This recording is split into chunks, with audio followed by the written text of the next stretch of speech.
నమస్తే, welcome to BRK education. నేను దేవిక. ఇప్పుడు మనతో పాటు ఉన్నారు ఎడ్యుకేషన్ కెరీర్ కౌన్సిలర్ జయసూర్య గారు ఉన్నారు. సార్ గారు అయితే టాప్ యూనివర్సిటీస్కి గైడ్ చేస్తుంటారు. సో సార్ గారిని అడిగి మరికొన్ని విషయాలు తెలుసుకుందాము. నమస్తే సార్. సార్, ఇప్పుడు ఇంటర్మీడియట్ స్టూడెంట్స్ ఉంటారు కదా, సో వాళ్ళకి కంప్యూటర్ సైన్స్ కాకుండా వేరే ఏవైనా ఫీల్డ్స్ మీరు సజెస్ట్ చేయగలుగుతారా సార్? ఇప్పుడు కరెంట్ ట్రెండ్స్లో చూసుకుంటే computer engineering or EC, okay, bachelors in EC or bachelors in electrical engineering, ఈ రెండు ఫీల్డ్స్ కూడా సజెస్ట్ చేస్తాను. ఇన్ఫ్యాక్ట్ కంప్యూటర్ సైన్స్ కంటే ఎక్కువ ఈ మధ్యన ఈసీకి ట్రిపుల్కి డిమాండ్ ఎక్కువ పెరిగింది. ఎందుకంటే ఇప్పుడు సెమీ కండక్టర్స్, విఎల్ఎస్ఐ, ఇవన్నీ ఫీల్డ్స్ బాగా బూమ్ అవుతున్నాయి అనమాట ఇక్కడ ఇండియాలో, అబ్రాడ్లో కూడా. సో డెఫినెట్గా ఈ ఫీల్డ్ అయితే సజెస్ట్ చేస్తాను, apart from computer science, EC and triple. అది కాకుండా ఇప్పుడు ట్రెడిషనల్ ఇంజనీరింగ్ ఫీల్డ్స్ కూడా చూస్ చేసుకోవచ్చు. ఇప్పుడు మెకానికల్ ఇంజనీరింగ్ అన్నా, సివిల్ ఇంజనీరింగ్ అన్నా, కెమికల్ ఇంజనీరింగ్ అన్నా చూస్ చేసుకోవచ్చు.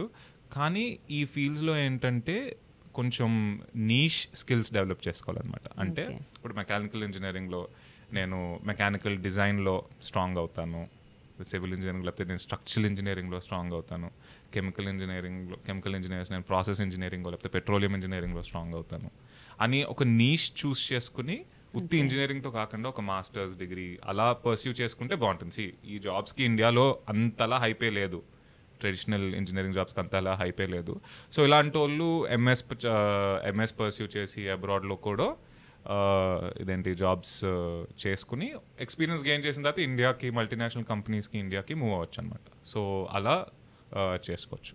అంటే ఇప్పుడు కొందరు అబ్రాడ్కి వెళ్ళని స్టూడెంట్స్ అట్లా ఉంటారు కదా, సో ఇక్కడనే అట్లా, సో అట్లాంటి స్టూడెంట్స్కి అలాంటి స్టూడెంట్స్కి కూడా అగైన్ మనకి ఇప్పుడు ఇండియాలో అన్ని పెద్ద పెద్ద manufacturing companies, semiconductor manufacturing companies అన్నా లేకపోతే అన్ని మ్యానుఫ్యాక్చరింగ్ కంపెనీస్ ఇండియాలో ఇప్పుడు మెల్లగా ఎస్టాబ్లిష్ అయిపోతున్నాయి అనమాట. ఇండియా స్కిల్ ఇండియా అన్న, వికసిత్ భారత్ అన్న, ఇలాంటివన్నీ ఏంటంటే మన ఈ ఎకానమీని బూమ్ చేయడానికే. So traditional engineering jobs salary ఇనీషియల్గా తక్కువ ఉన్నా ఇప్పుడు చాలామంది ఎలా అంటే డిమోటివేట్ అయిపోతారు. ఇప్పుడు అక్కడ మా ఫ్రెండ్ ఏమో కంప్యూటర్ సైన్స్లో చదివే వాళ్ళకి గ్రాడ్యుయేట్ అయిన వెంటనే నెలకి 30,000 వస్తున్నాయి, నాకేమో ఈ జాబ్లో 15,000 వస్తున్నాయి, నేను అసలు ఎందుకు ఈ ఫీల్డ్ తీసుకున్నాను అని ఒక డిమోటివేట్ అయిపోతుంటారు అనమాట. బట్ కెరియర్ అన్నది ఒక లాంగ్ టర్మ్ గేమ్ అనమాట. ఇది మనకి 20s ఇప్పుడు గ్రాడ్యుయేట్ అయితే 21 ఉంటాము, మనకి కెరియర్ అన్నది ఇంకో 40 years ఉంటుంది. 60కి రిటైర్ అవుతారు ఎవరైనా, 40 ఏళ్ళు ఉంటుంది.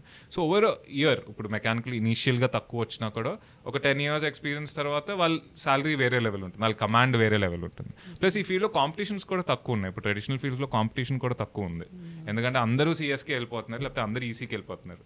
సో మనకి ఇక్కడ కూడా ఇంకా టాలెంట్ కావాలి కదా, స్కిల్ కావాలి కదా. సో ఒక పీరియడ్ ఆఫ్ 10 years అలాంటి వాళ్ళకి చాలా హై డిమాండ్ ఉంటుంది అనమాట. ఇప్పుడు పెట్రోలియం కంపెనీస్లో ఆర్ రెన్యూబుల్ ఎనర్జీ కంపెనీస్లో one of the biggest problem is skilled వాళ్ళు లేరు. ఎవరైతే స్కిల్డ్ ఉన్నారో వాళ్ళకి చాలా శాలరీస్ పే చేస్తున్నారు ఇప్పుడు యాజ్ అ కన్సల్టెంట్ అనే ఏదైనా. సో స్కిల్డ్ అండ్ ఎక్స్పీరియన్స్ ఉన్నప్పుడు ట్రెడిషనల్ ఫీల్డ్స్లో కూడా చాలా, ఈవెన్ ఇండియాలో ఉండి వర్క్ చేసుకున్నా కూడా ట్రెడిషనల్ ఫీల్డ్లో బాగా గ్రో అవ్వచ్చు. కానీ వీళ్ళు ఎప్పుడు అవేర్గా ఉండాలి, అసలు డెవలప్మెంట్స్ ఏమవుతున్నాయి, స్కిల్స్, సర్టిఫికేషన్స్ ఏం చేయొచ్చు, ఒక కాన్స్టెంట్ లెర్నింగ్ ప్రాసెస్లో ఉండాలి. సో 12th స్టాండర్డ్ స్టూడెంట్స్ ఉంటారు కదా సార్, సో వాళ్ళకి మీరు ఇచ్చే సజెషన్ ఏంటి సార్? సో ఇప్పుడు 12th చదువుతున్న వాళ్ళు ఇప్పుడు soon they have to choose their degrees అనమాట. సో వాళ్ళు ఏంటంటే ఇప్పుడు వాళ్ళ ర్యాంకింగ్కి వచ్చే డిగ్రీతో సెటిల్ అయ్యే బదులు, ఇప్పుడు ఫర్ ఎగ్జాంపుల్ కొంతమంది ఉంటారు, నా ర్యాంక్కి సిఎస్ వస్తే నేను యూనివర్సిటీకి వెళ్తాను, లేకపోతే నా ర్యాంక్కి సిఎస్ వచ్చింది నేను సిఎస్ఏ తీసుకుంటాను, ఇంకా ఈసీ, ట్రిపుల్ ఇవన్నీ లైట్ అని ఎక్కువ ఆలోచించుకుంటూ ఉంటారు. లేకపోతే అందరూ సిఎస్ డిగ్రీకే ట్రై చేస్తూ ఉంటారు.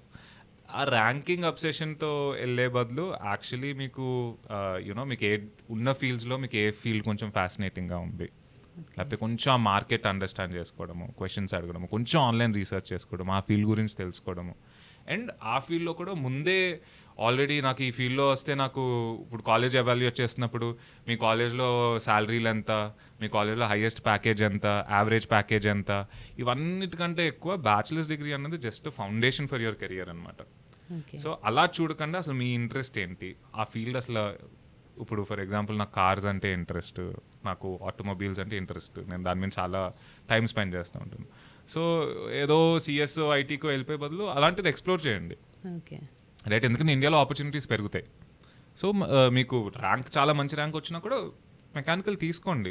ఆ ఫియర్ ఆఫ్ మిస్సింగ్ అవుట్ అంటారు, నాకు శాలరీలు రావు అని అలాంటి ఫియర్స్ పెట్టుకోవద్దు, ఎందుకంటే ఆన్ ద లాంగ్ టర్మ్ అవన్నీ సెటిల్ అవుతాయి.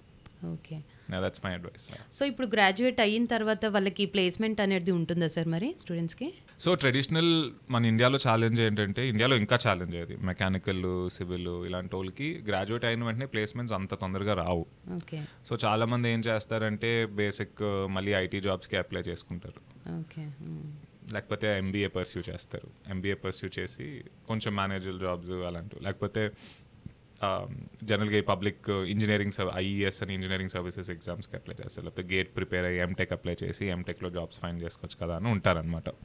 ఎంటెక్ లెవెల్లో జాబ్స్ ఉంటాయి, కానీ అగైన్ ట్రెడిషనల్ మనకి ఎప్పుడు సిఎస్ ఎంత పాపులర్ అయింది, మిగతా ఎందుకు పాపులర్ అవ్వలేదంటే మనకి జాబ్స్ అంత ఎక్కువ ఉండవు, ప్లస్ శాలరీలు కూడా అంత ఎక్కువ ఉండవు, at least for starting salaries.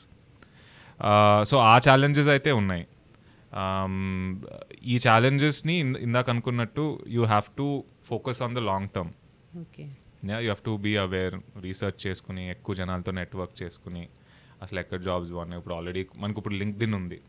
For example లింక్డ్ఇన్లో మనకి చాలామంది ఉంటారు, డిఫరెంట్ కంపెనీస్లో పనిచేసే వాళ్ళు 3 మంది ఉంటారు. సో మీరు ఒక 4th ఇయర్ ప్లేస్మెంట్స్ దాకా ఆకుండా ఒక 2nd ఇయర్ నుంచే జనరల్గా మీ లింక్డ్ఇన్ కనెక్టివిటీ పెంచుకుని జనరల్గా ఈ కంపెనీస్లో వర్క్ చేసేవాళ్ళు వాళ్ళందరితో మాట్లాడుతూ ఎలాంటి స్కిల్స్ కావాలి, ఎలా నన్ను నేను డెవలప్ చేసుకోవాలి, దీంట్లో జాబ్స్ రావాలంటే అని ఒక మైండ్ సెట్తో ఉంటే ఇట్స్ ఆల్వేస్ గుడ్ మిగతా ట్రెడిషనల్ ఫీల్డ్స్తో.